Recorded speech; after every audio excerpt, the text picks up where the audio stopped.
first time, if you didn't see the first video, as most of you already know, I've been asked to do an advice from an INFP video, and I did make one, but this is kind of a revised version. Basically, the difference between this video and the previous video is that this video is mostly focused on what works for me. Since I did test as INFP on the Myers-Briggs, I'm assuming that a lot of you who have tested as INFP as well might relate to me, but if you haven't tested INFP and you still relate, then that's great. That rhymes. If you have tested as INFP or just kind of relate to being INFP and you don't relate to something I'm saying, that's fine too. Just like take what works for you and then disregard the rest, because I'm more than just a personality categorization. Nobody was born to fit into a personality type. It's important not to try to mold yourself to fit into a type or to feel like you failed when you don't quite fit in that type.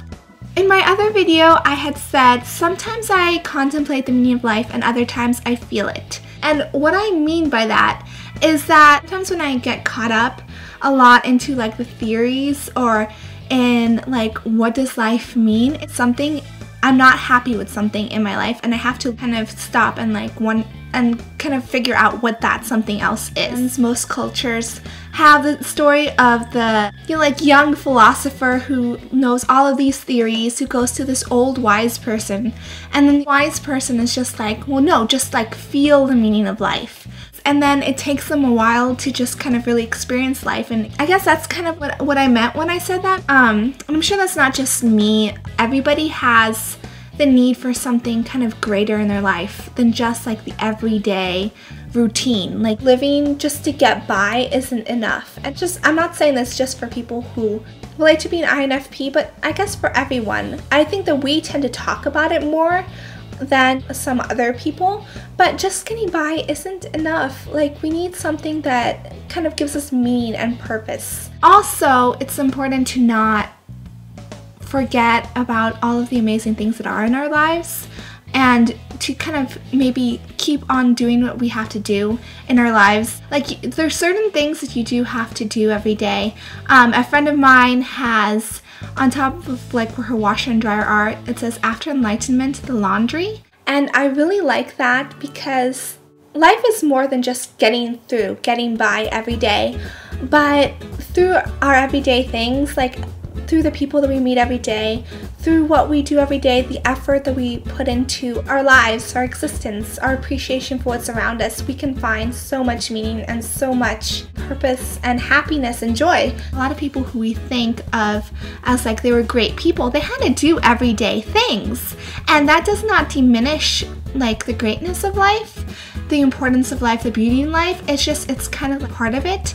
So while we can aspire to big things and sometimes dreaming is part of the journey, part of like the fun, it's also important to kind of appreciate what's around us, and I have been reminding myself to do that a lot recently. We can still go forward in our lives, but also appreciate what's around us in the moment. Even if we want to change some things in the future, we can still like appreciate and just experience the moment, I guess. And also religion, like I'm Catholic and that plays an important role in my life. So if you do have questions about like life in general, search for answers the best way that you can, and don't give up that part of yourself. It is so meaningful. Life is precious, and don't, I guess, forget that.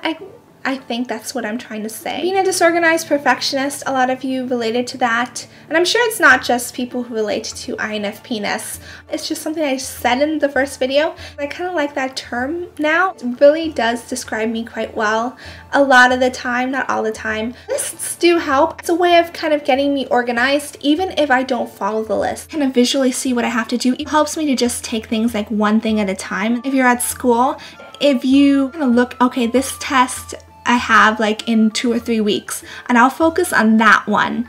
And then after that, I'll focus on the next one. When I was taking a lot of classes, I did have like a calendar to just like help me see visually what I have due. Procrastinating is not always the best thing because something can come up at the end, but I do understand how the deadline kind of helps, because like if you have a project, you keep on working on it and working on it and working on it, kind of want things to be the best that they can be. But then when there's a deadline, whatever you do is going to be fine as long as it's done by that time. I do like deadlines in that respect. That's why making lists and stuff helps, because then I can set like separate deadlines. I guess I sometimes get lost in the possibilities, but I do value like the goal, like and the meaning behind the goal if it's like a worthwhile one. It is important, at least for me, to have something else to do that I really enjoy. So don't feel bad if you feel like you need to have an extra hobby, an extra thing that you're really active in. If you can't do what you really love in your job,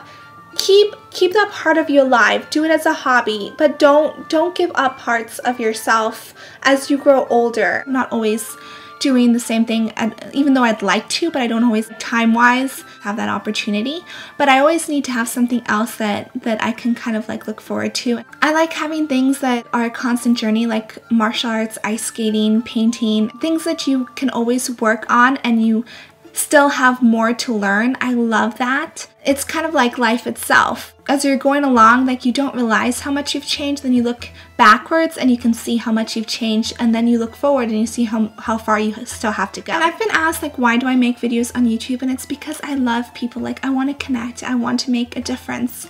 I want to kind of reach others, because we all don't, like, we don't get to be on this earth like forever. So it's kind of a way of doing something positive. I don't know if my videos do have a positive effect, but I guess that's my hope. It's a way that I can feel like I'm always doing something. Like when I'm sleeping, like when even if I'm lazy one day, someone can watch my videos and I could still have maybe a positive impact on someone else. There's always so many dimensions of each of us, and I kind of want to express myself. And yes, I do honestly consider myself to be an introvert kind of person, but I love people. When I just like go to a social event, I tend to be more quiet at first, but then after a while I really enjoy myself genuinely. Like I won't pretend to enjoy talking with you if I don't truly enjoy talking with you. I can usually find something positive about everyone.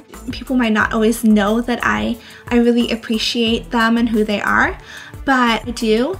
And I could just be like in my own home, like helping out those close to me or friends, but I feel like I feel rewarded when I help others out, when I have like a way of just contributing to the world, and that's really important to me as well. So basically that's what I wanted to say. And if you watch my videos, please watch them not just because you want to see someone who's INFP, because I'm me first and foremost. I hope that you have a wonderful day, and I ended my last video, advice to an INFP video, with keep your hopes strong, and I guess I'll end this video the same way because I kind of like that ending and I really mean it, and I wish you the best. Okay, bye.